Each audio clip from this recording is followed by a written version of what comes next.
Every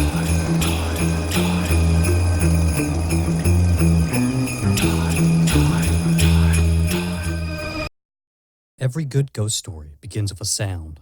A wailing, a rattling, footsteps coming to your door and stopping, a voice calling your name from a place you expected to be empty. Nearly all supernatural phenomena of any serious caliber involves unexplained sounds and the unease they bring into the world of the living. But why is sound so universal to the paranormal experience? Is there some deeper meaning to the bump in the night? Findings by scientific research point to a reason, a startling discovery, that ghostly phenomena may be more related to sound than we have realized. In the late 90s, a research paper appeared detailing the experiences of an engineer who had just begun working late nights at a medical laboratory. Like any new job, his coworkers shared the juiciest bits of rumor and story with the newbie. Chief amongst the things shared with him was the possibility that his assigned area was none other than the corner office of Spook Central. Alarmingly, his workspace had accumulated its share of bad mojo. It had a negative reputation for the strange. There were numerous reports that any who stayed in the room suffered a persistent and constant unease. Some experienced cold shivers when it was quite warm.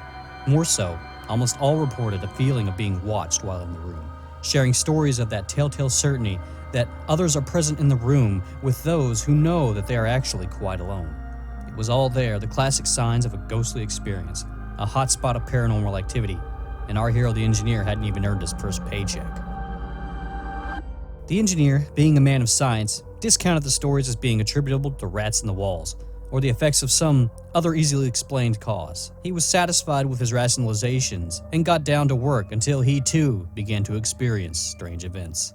Indeed, while working late one night at the lab, the engineer began to suffer from strange events. He developed a cold sweat in an otherwise comfortable room. He felt depressed for no discernible reason. He was hearing mysterious noises from around the factory, which was now quite empty at that hour. Worst of all, however, was the fact that the engineer became convinced someone or something was in the room with him, watching him. Alarmed but level-headed, the engineer assumed he was experiencing the effects of some dangerous but explainable illness, perhaps exposure to gas, or maybe medical chemicals, which were common items in his employment. He quickly checked all the containers the lab used to store such materials, but no leak was found. The engineer still felt ill, despite there being no obvious explainable reason. He decided to do what most would do in this situation: get out. The engineer left the room to get some coffee and fresh air. Feeling slightly better, he returned to his desk and began on his work again. Suddenly, it became certain that he was being watched. Confirming his feelings, a figure, indistinct, silent and gray, suddenly moved through his peripheral vision. With his heart racing and his hair standing on end, the engineer sat like a stone in his chair, too terrified to move. This was really happening. He was seeing something, someone without real form or definite shape. A ghost. As if confirming his fears, the figure disappeared, like any good spirit does when noticed by the living. What the hell was that?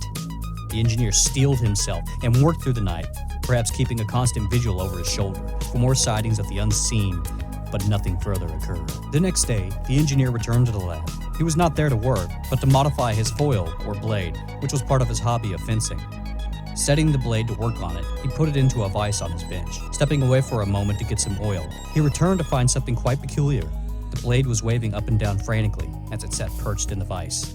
While frightening at first, given his past experience the night before, the engineer came to his senses and realized that there must be a logical explanation for what was going on. What was causing the blade to wobble in such a way? Through experimentation with the blade, the engineer realized the blade was moving not because of any Casper demanding a duel for undead honor, but from a traceable vibration. What was causing this vibration? The engineer determined something remarkable. The room he worked at in the lab was being bombarded by a constant giant sound wave, a specific type of sound called infrasound. In technical terms, infrasound is a sound energy that goes below 20 hertz. To explain, imagine the classic sound wave pattern. The crest is the highest part.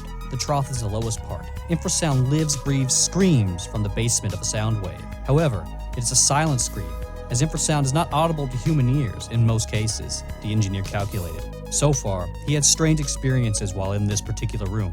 True. The experiences stopped if he left the room. True.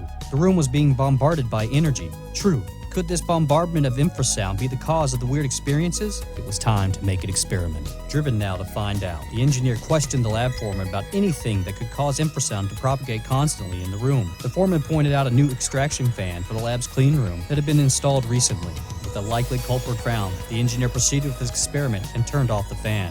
Suddenly, the infrasound subsided. Concurrently, like turning off a light switch, the ghostly experiences ceased immediately. The room was normal, cleansed of any strangeness. Had the ghost in the machine been found and exorcised? Might that be what caused the ghostly figure he saw to disappear suddenly?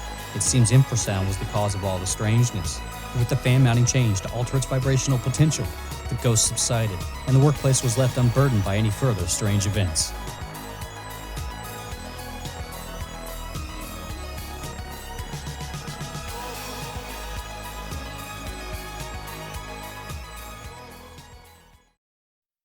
All of these things are designed to frighten a monkey.